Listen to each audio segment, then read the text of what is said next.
Salut à toutes et à tous et bienvenue dans cette 4e vidéo du calendrier de l'Avent Halloween. Allez, on perd pas de temps, on y va.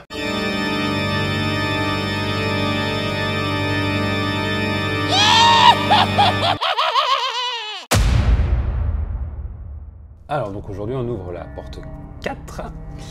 Alors, la porte 4. Alors, toujours le petit sachet. Alors, qu'est-ce qu'on a là? Oh.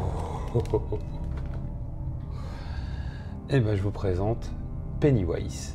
Moi, je m'appelle Gripsou, le clown dansant. What the fuck?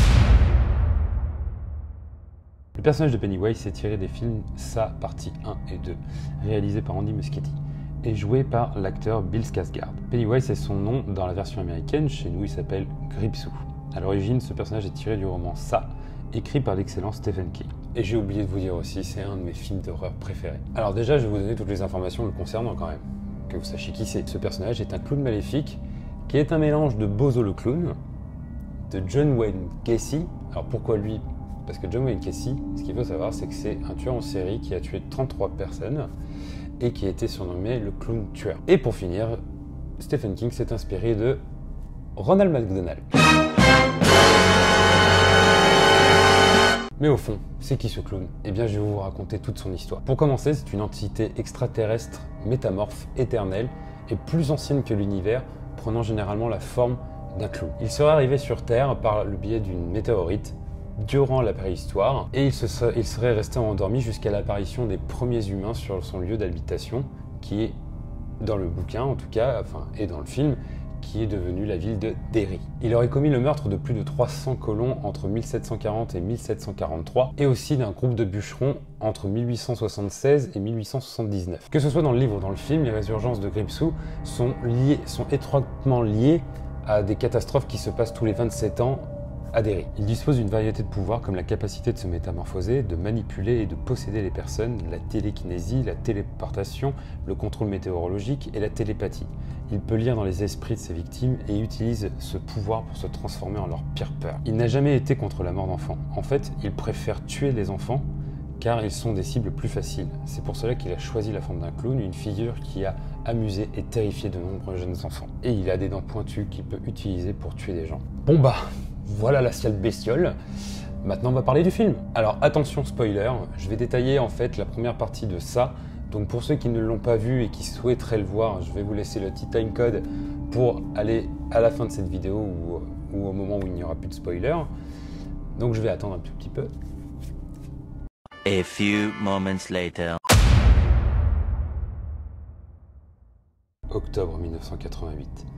Par un après-midi pluvieux, Georgie Denbrough, 7 ans, décide de sortir essayer le bateau en papier de son frère Bill et de le faire voguer dans le caniveau avant d'être brutalement tué par Gripsou, qui se cachait dans les égouts. Été 89. Bill et ses amis, formant le groupe appelé le Club des Ratés, sont sur le point de partir pour les grandes vacances.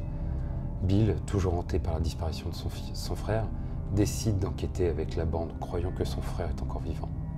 Plus les recherches avancent, et plus les disparitions et événements étranges se produisent.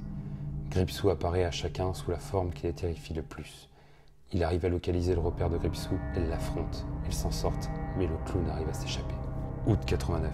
Ils décident d'aller dans les égouts car Beverly a disparu. Ils sont encore confrontés à leur plus grande peur, mais arrivent dans le repère du clown où flottent les corps des enfants disparus et morts. Ils battent le clown, alors devenu impuissant car ils ne le craignent plus. Le clown disparaît dans un puits, sa tête se met à se décomposer. Et il disparaît. Septembre 89. Pour le Club des Ratés, Ça n'est pas mort. Ils décident de faire un pacte de sang et tous font la promesse de revenir à Derry au cas où Ça reviendrait. Alors ce qu'il faut savoir, c'est que là je vous ai détaillé que la partie 1, parce que je vais pas vous détailler aussi la partie 2, parce que si vous kiffez la 1, autant regarder la partie 2 et que vous ne sachiez rien.